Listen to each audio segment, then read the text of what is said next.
Você já tentou implementar alguma mudança na sua empresa e não deu certo? Você viu que ela precisava de uma melhor performance, tentou fazer uma mudança, mas ela não funcionou? Você fez tudo ao seu alcance e até parecia que as coisas iam andar, mas não funcionou. Você sabe por que não deu certo? Sabe as causas, as razões? Melhor ainda, você sabe como fazer para que elas deem certo? Como implementar mudanças que realmente colhem, que realmente sejam efetivas? Para responder isso, eu trago o resumo de um livro chamado Walking the Talk, de Caroline Taylor, que fala sobre cultura organizacional, como transformar a cultura organizacional, que talvez seja o que você precisa para ter sucesso em implantar mudanças organizacionais e melhorar, dar uma turbinada no desempenho da sua empresa, da sua organização. E esse resumo está imperdível, porque esse é o melhor livro de cultura organizacional que eu já li. Os livros, até então, que eu li de cultura organizacional, eles falam muito bem, explicam muito bem o que é cultura, eles explicam como se faz um diagnóstico de cultura organizacional, mas eles olham para trás, ou seja, eles olham o que aconteceu, os efeitos que a cultura ocasionam, mas eles não falam em como você mexe na cultura, como você intencionalmente transforma a cultura, ou pelo menos não falam de uma forma que seja implementável, que seja prática. E realmente esse livro, que tem o prefácio, inclusive, do Pedro Parente, que foi ex-presidente da Bund e da Petrobras, ele é mão na massa. Ele não é um livro teórico, ele explica assim, o passo a passo de como você faz um processo de transformação cultural, um processo aí que de 3 a 5 anos, em que ele te diz os elementos, o que é mais importante, o que você tem que se preocupar, explicando realmente como você faz essa transformação. E isso é muito importante para você que é um líder. Todo líder tem que saber reconhecer a importância que tem a cultura organizacional no funcionamento, no desempenho da sua organização, da sua empresa.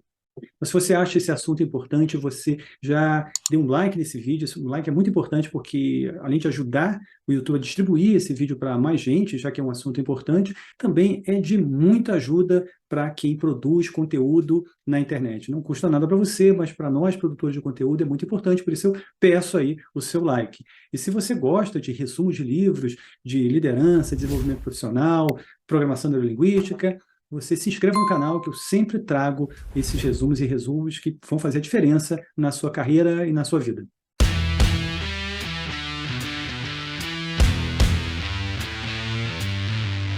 Cultura organizacional, de um jeito bem simples, é o jeito que as pessoas fazem as coisas numa determinada organização. É inconsciente. As pessoas simplesmente fazem porque é o jeito certo para elas das coisas serem feitas. E isso tem uma influência muito grande no desempenho de uma determinada organização. Isso já está fartamente documentado no mundo empresarial.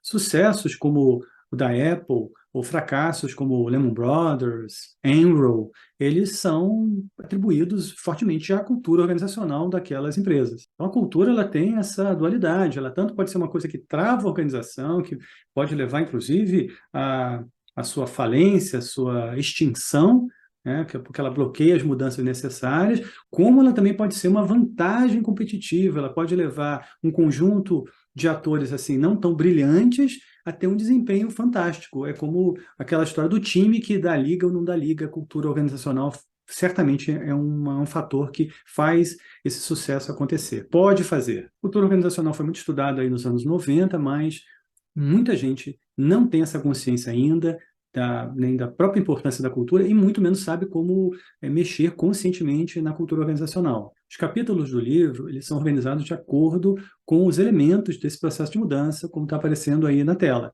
Você tem um primeiro passo que é avaliar, depois você define a cultura que você quer, você mobiliza os recursos dentro de um processo de planejamento e a partir daí você vai executando o seu plano para mudar comportamentos, símbolos, sistemas, valores, crenças. Tudo isso é suportado por um processo de uma estratégia de comunicação e com mecanismos efetivos de gestão que vão garantir que esse acompanhamento, passo a passo, um bom gerenciamento de todo esse processo. O primeiro passo é de avaliar a cultura organizacional, e aí o livro explica portanto, o que é a importância de você avaliar a sua cultura. Às vezes as pessoas não têm essa consciência da cultura organizacional, porque a cultura é efetivamente o que você valoriza, o que é importante, o que você vai fazer. Por isso que as pessoas às vezes dizem uma coisa e elas fazem outras coisas porque elas têm valores, têm crenças ali que estão meio inconscientes e que realmente fazem com que as pessoas ajam diferente do que elas falem. E aí ele explica como você tem que combinar os dois, o ideal é que você combine os dois métodos, aí uma avaliação quantitativa e uma avaliação qualitativa. Eu explico, a avaliação quantitativa é questionários, você tem aí questionários validados no mercado, você pode utilizar esses questionários, eles já têm essa validação, inclusive estatística, você vai precisar de alguém que entenda, né, desse método aí para que você faça essa avaliação, e isso tem que ser complementado por uma abordagem qualitativa, por intermédio de entrevistas, talvez um grupo focal, grupos focais, com que você consiga ter mais detalhes explicativos sobre essa cultura, consiga conhecer as coisas com maiores detalhes. E um detalhe importante que ele aborda nesse capítulo é a diferença entre cultura organizacional e clima organizacional, a avaliação da cultura organizacional, que é uma coisa mais perene, não muda tanto assim, ela não tende a mudar tanto assim, e a do clima organizacional, que é uma coisa momentânea, depende de alguma decisão, de algum fato que é como um termômetro, dá uma fotografia daquele momento da situação, pode mudar muito ao longo do tempo. Então, às vezes os gestores não entendem isso, esse livro explica isso. Um segundo passo, que não necessariamente é o segundo, porque ele acontece em paralelo, que é a definição de uma cultura. Você tem o que você quer, o objetivo que você quer atingir, e você precisa daquela cultura para atingir aquele determinado objetivo.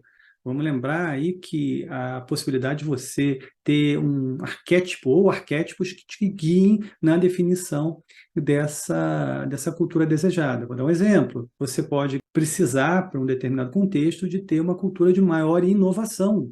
Isso é um arquétipo, cultura de inovação, em que se valoriza o aprendizado, o empreendedorismo, a agilidade, a criatividade, você desafiar o status quo, você tem melhorias contínuas. Isso pode ser que isso esteja faltando no seu dia a dia para a sua empresa conseguir acompanhar as mudanças do mercado. E só para dar mais um outro exemplo, pode ser que a sua empresa esteja precisando de elementos, de um arquétipo aí de cultura de foco no cliente, que o objetivo é mais um olhar externo, tem um olhar mais externo para as necessidades do cliente, olha mais para serviços, para proatividade, para confiabilidade, para entregas, para feedback do consumidor, do cliente, para excelência na prestação de serviços ou dos produtos. Então, pode ser que seja isso que esteja faltando aí para a sua empresa, para melhorar os resultados. Você vai precisar de uma cultura, você vai precisar dessa cultura específica aí de foco no cliente. No próximo capítulo, ele fala do comprometimento, da mobilização de recursos, e aí vem o papel essencial da liderança na mudança de cultura. Não se muda a cultura organizacional de baixo para cima, tem que haver um envolvimento, um comprometimento dos líderes em todos os níveis para que essa mudança ocorra, para que ela aconteça e para que ela se solidifique, seja perenizada, seja permanente. Então, o papel da liderança é bastante explorado para que a mudança da cultura realmente aconteça. E o livro detalha que essa primeira fase, ou seja, esses momentos até aí, que duram em torno aí de 6 meses, eles compreendem o entendimento da cultura atual, um direcionamento do que você pretende, né? O motivo, o propósito para a mudança, por que você está querendo mudar, um entendimento da sua jornada de mudança necessária, você mobilizar uma equipe para isso, que entenda isso, que vá fazer efetivamente essa mudança acontecer, e algumas pessoas simpatizantes que fora da equipe que vão te ajudar nesse processo. Com todos esses elementos apostos, você está pronto para efetivamente colocar a sua mudança no papel, ou seja, planejar o seu processo de mudança.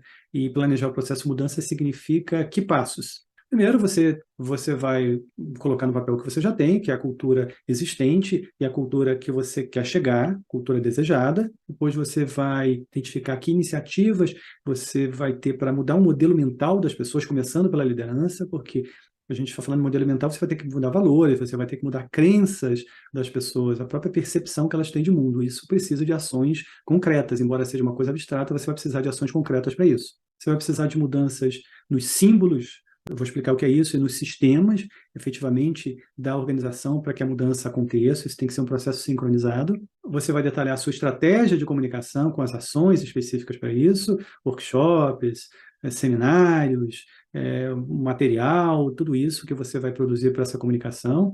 Você vai determinar, vai especificar como você vai medir o progresso dessa mudança, porque se você não tiver indicador, você não sabe se você está progredindo ou não, e também detalhar a sua gestão, o modo como você vai gerir todo esse processo. O planejamento é você escrever, colocar no papel tudo isso. Para explicar como as coisas acontecem e facilitar a montagem desse plano, o livro ele apresenta um modelo que é bastante explicativo desse funcionamento da cultura em função da produção de resultados.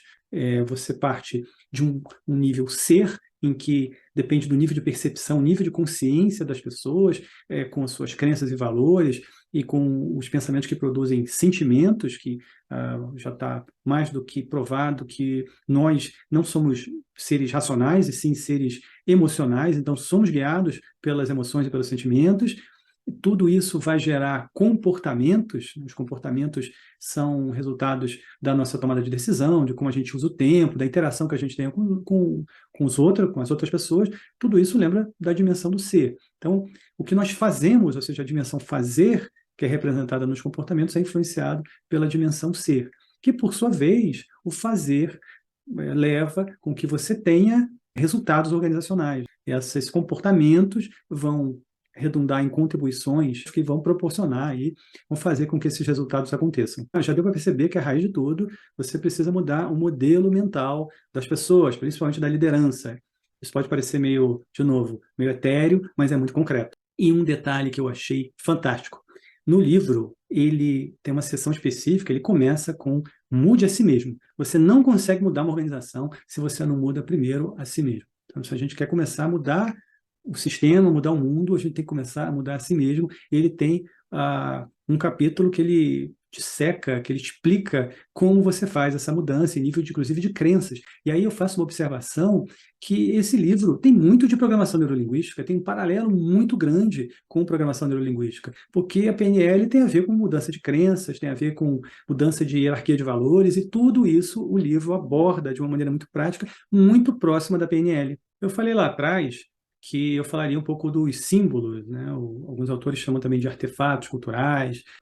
O ser humano ele é muito simbólico, a gente recorre, se você olhar, você recorre a símbolos, não só nas religiões, mas em toda a existência organizacional está muito ligada a símbolos. Então, mudar símbolos nas organizações é muito poderoso. De uma maneira prática, o que são símbolos? O tamanho do escritório das pessoas, a forma como o espaço que é ocupado por um determinado departamento, o número de pessoas que tem aquele departamento, o modo como você aloca as verbas, o título dos cargos. Na medida que você muda isso, você introduz rituais, por exemplo, determinados rituais, ou muda o padrão das suas decisões, tudo isso é simbólico, tudo isso é utilizado também para mudança cultural, porque manda mensagens. E cultura se refere às mensagens que as pessoas recebem e que essas mensagens criam crenças nas pessoas que vão influenciar nas decisões delas, que por sua vez vão influenciar nos comportamentos. Eu já expliquei todo esse ciclo para você. Já os sistemas são aqueles conjuntos de processos, as organizações são formadas por processos, mas são aqueles conjuntos de processos que operacionalizam a organização, e por isso que eles têm que ser alinhados, porque eles que vão dar vida à sua mudança. Vou dar um exemplo aqui de sistemas. Você tem o sistema de recursos humanos, de planejamento, sistema de avaliação, processos de trabalho. Os processos de trabalho em si, lembra que sistemas são um conjunto de processos de trabalho, individualmente são sistemas também, fazem parte dos sistemas. A própria estrutura organizacional também é um tipo de sistema. E por que é importante mudar sistemas? Porque eles vão reforçar ou vão sabotar todo o seu processo. De nada adianta, por exemplo, você dizer que o importante é ser ágil quando um determinado sistema te pede 10.000 procedimentos, passos burocráticos que vão redundar em perda de tempo. Então, você está, por um lado, mandando uma mensagem, o sistema está te mandando outra mensagem, por isso é importante que tudo isso seja mexido harmonicamente. Sobre o plano de comunicação, duas coisas são muito importantes. A primeira é que plano de comunicação não é plano de cultura. Tem muita gente que confunde um plano de comunicação, que aquela comunicação vai mudar a cultura. Se você não mudar os outros elementos, nada vai mudar. E uma segunda coisa é que o plano de comunicação ele tem que estar calcado fortemente em um propósito, um porquê. Por que eu estou fazendo aquela mudança cultural? Porque se as pessoas não entenderem o porquê, aquilo não vai fazer sentido para elas e não vai rolar, não vai acontecer. No plano de comunicação, você vai abordar o quê? A cultura desejada, você vai descrever, explicar a cultura desejada, você vai explicar o modelo de negócios que justifica a mudança, você vai explicar os benefícios, o que as pessoas vão ganhar, isso é muito importante. Você vai explicar valores e crenças que sustentam a sua cultura, os comportamentos, muito importante também, você vai dizer que comportamentos são os esperados, como que vai ser medido o progresso, vai divulgar o plano de cultura, o que vai ser feito, as iniciativas em termos de comportamentos, símbolos e sistemas, o que vai ser construído ou mudado, e tudo isso, toda essa comunicação vai fazer com que, aos poucos, todo esse processo seja internalizado pelas pessoas e aí seja mais aceito, não como aquela coisa que hoje que é cultura organizacional, é uma coisa. As pessoas, tem gente que até confunde com cultura do país, cultura da nação, artefatos culturais, dança, música. Não é nada disso. Então as pessoas vão começar a entender o que é cultura e a importância dela, e mais importante, a importância de mudar a cultura para que você tenha resultados melhores. Eu falei ainda um pouco, esse livro parece que tem bastante coisa de PNL, e nesse ponto da comunicação, eu encontrei uma frase que é um dos próprios pressupostos, ou é muito parecido com o pressuposto da PNL. Diz que a verdadeira comunicação é a reação que você obtém. Isso é muito parecido com o pressuposto da PNL, que não adianta nada você estar comunicando uma coisa e a pessoa não está entendendo, você diz, é ela que não está entendendo. Não, é você que não está comunicando direito. Então, fica aí essa observação que eu achei bastante interessante aí, reforçando a minha visão, que tem muito de PNL, de programação neurolinguística nesse livro. No capítulo sobre o processo de gestão, ele fala sobre alguns pontos que são muito importantes.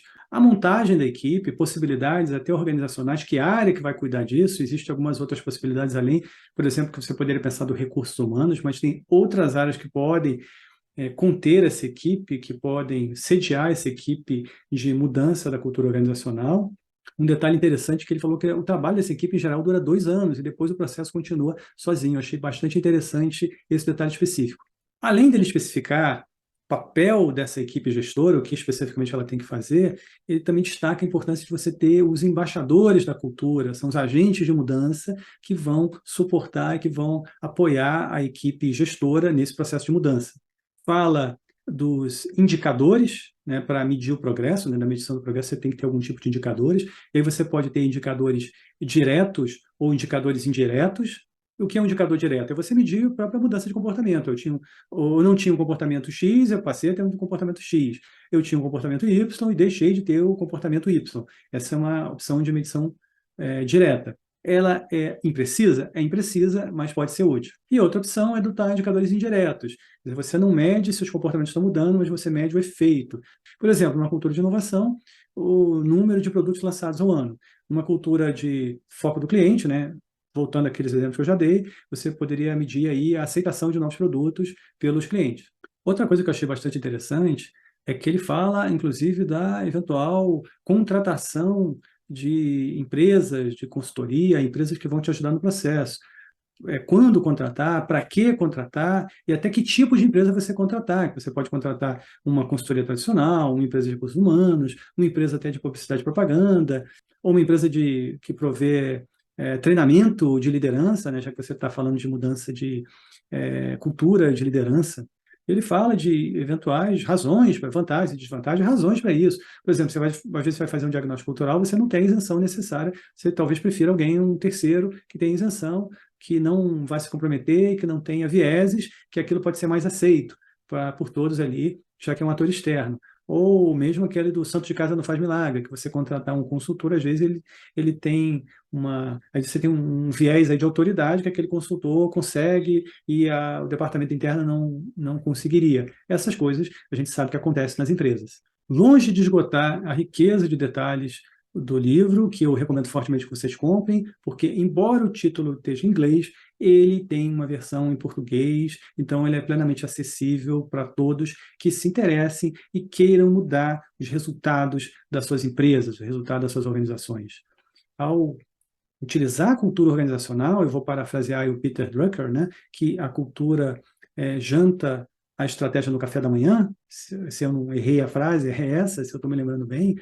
Você não consegue implementar a sua estratégia com com segurança, com efetividade, sem você efetivamente mexer na cultura e dependendo fortemente da liderança. Então, estratégia, cultura organizacional e liderança são três coisas fundamentais para que você tenha sucesso e resultados, para que você efetivamente melhore os resultados das organizações. É isso aí, gente. Assunto muito relevante, muito atual aí para você. E eu fico por aqui, encerro esse resumo e eu vejo você no próximo vídeo. Tchau!